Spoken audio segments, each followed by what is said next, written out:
been there and done that. And now the baddest of the rock gods methodically analyze and dissect musical notes, compositions, and riffs that made them go from the stage to the couch.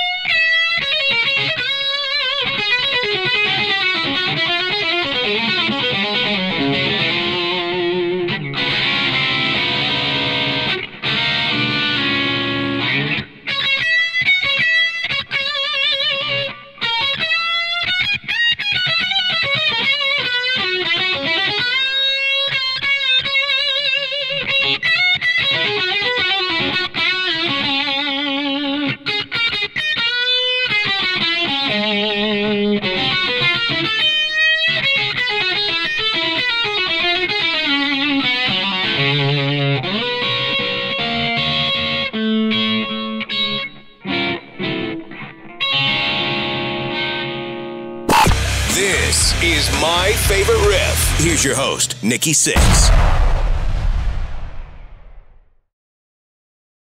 It's Nikki Sixx. This is My Favorite Riff. Really excited to have my new friend, Kingfish, here. What's happening, buddy? Hey, Mike, how you doing? So, I found you on Instagram, just out there searching, and I reposted your video. All my friends were like, that guy's insane. We reached out, and you live in Mississippi. Right, Clarksville, Mississippi. Yeah, and you grew up there with the the music in your family. Tell me a little bit about it. Right, my mom, she has a gospel background, and I learned a lot of stuff from my uncles, and all of them play guitar and bass and sing and drums too. I didn't get into the blues until like age 8. Delta Blues Museum. Amazing. That's great. The Delta Blues Museum in my hometown, Clarksville, which is like a historical town for blues. Yeah. And they have an arts and education program, and I went in and signed up. At first, I was a drummer, then a bass player. And had you ever played an instrument before?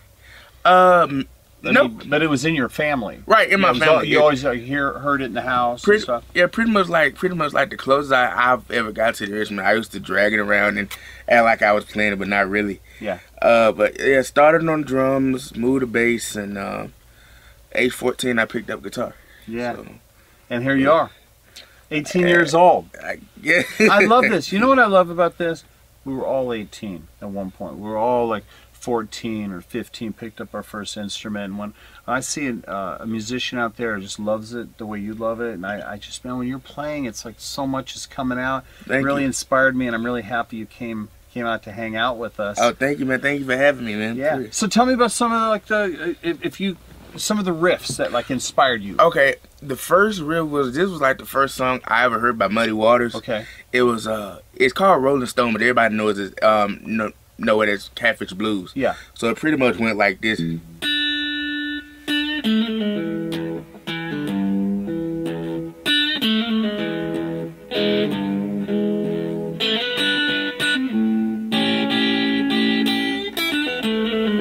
own twist to it. Yeah. And then I think anybody can correct me if I'm wrong, but I think Jimmy came and took it, and I think on the blues album he switched it to this. Yeah. And that was like the first riff that I heard that really stuck out, and it made sense in your brain. Right. Right. Yeah. What some of the other were you influenced by bands or guitar players or both, man.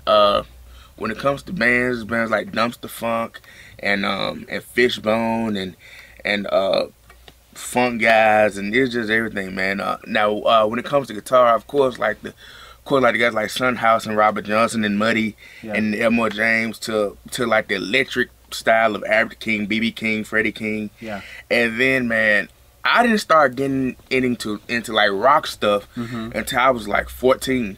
Would that be like Stevie Ray Vaughan type stuff? Yeah, that type of stuff, like all the Hendrix. And I came across a guy named Eric Gales and blew my mind. And after that, I started learning about people like Gary Moore and of course Clapton. And that was that, man. So ever since then, I just pretty much play all of it.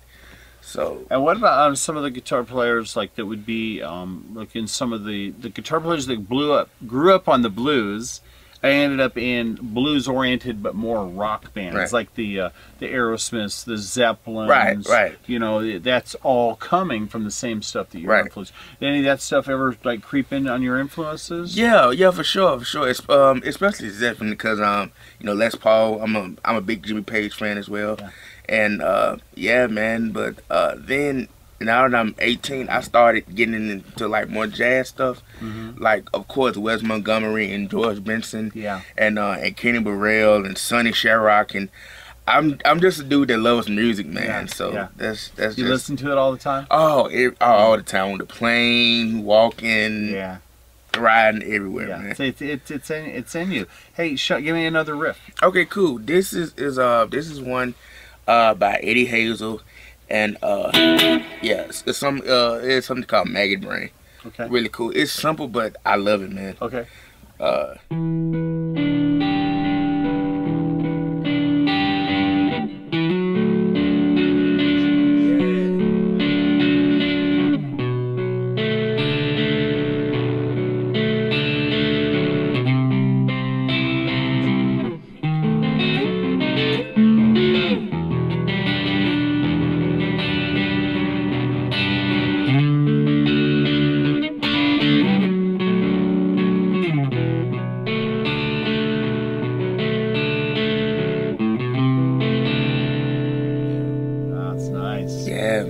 And that guitar has some teeth on it, and you just made it sound good. Right, it's perfect, man. Or the amp, I mean, yeah. Yeah, it's cool. That's fantastic. So you play drums, you play bass. When you're making your record, do you ever jump in on any of the other instruments? You know what? It was like one track I wanted to hop on bass, but I was like, nah. You have a bass player. Right. Yeah.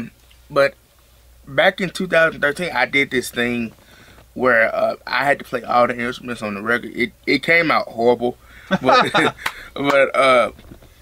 it was a learning experience. Right. And I had a fun time doing it, so it was perfect, man. But yeah.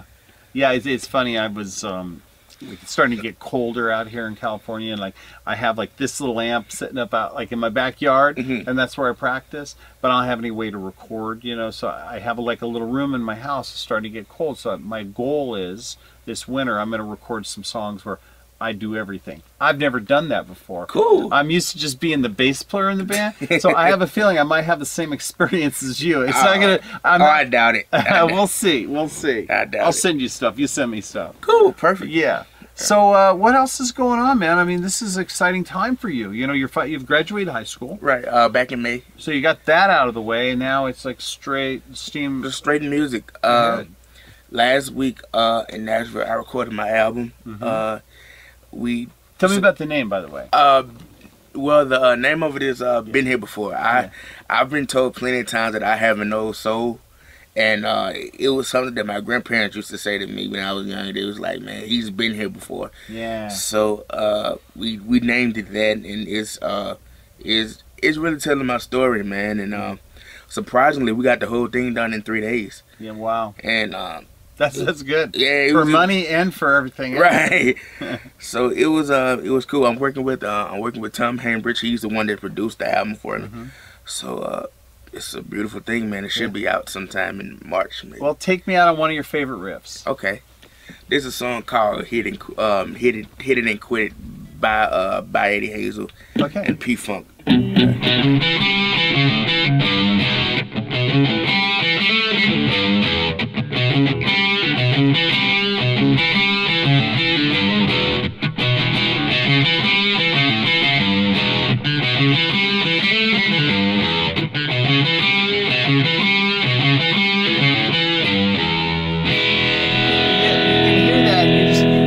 That if you put that through a Marshall stack and turn it up, it's Led Zeppelin. Right. It's that.